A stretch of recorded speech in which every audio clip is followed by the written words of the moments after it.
നിങ്ങളുടെ ഇഷ്ട പരമ്പരകൾ എക്സ്ക്ലൂസീവായി സൺ നെക്സ്റ്റ് ആപ്പിലൂടെ തികച്ചും ഫ്രീ ആയി ഇപ്പോഴേ ആപ്പ് ഡൗൺലോഡ് ചെയ്യൂ. ഇനിയൊരിക്കലും ചീരുവിന്റെ ഭാഗത്ത് നിന്ന് എനിക്ക് അനുകൂലമായുള്ള തീരുമാനം പ്രതീക്ഷിക്കേണ്ടെന്ന് തോന്നുന്നു.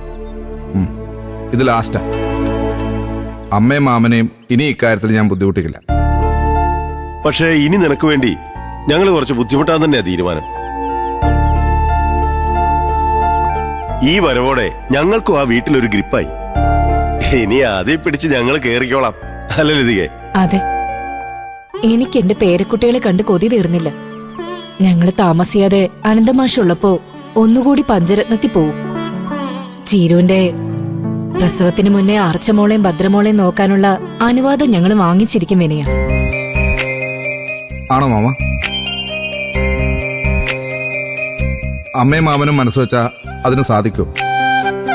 ചീരുവും അവളുടെ അച്ഛനും അതിന് സമ്മതിക്കോ? അതൊക്കെ സമ്മതിക്കും വിനയ. നീ എന്നു മുതൽ നിന്റെ മക്കളെ ആത്മാർത്ഥമായി സ്നേഹിക്കാൻ തുടങ്ങിയോ അന്നു മുതൽ നിന്നെയും നിന്റെ മക്കളെയും ഒരുമിപ്പിക്കാൻ ദൈവം ഒരു പാല വിട്ടു കഴിഞ്ഞു. അതിലൂടെ അങ്ങോട്ടും ഇങ്ങോട്ടും സഞ്ചരിച്ച് ഒരു ദിവസം നമ്മൾ മക്കളെയും കൊണ്ട് ഇങ്ങോട്ട് പോരും.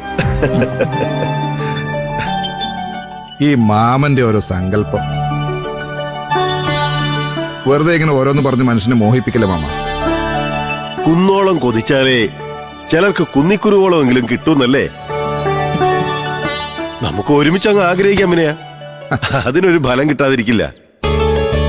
അതെ, നീ ആഗ്രഹിക്കുമ്പോ മക്കളെ മാത്രം ആഗ്രഹിച്ച പോരെ വിനയ.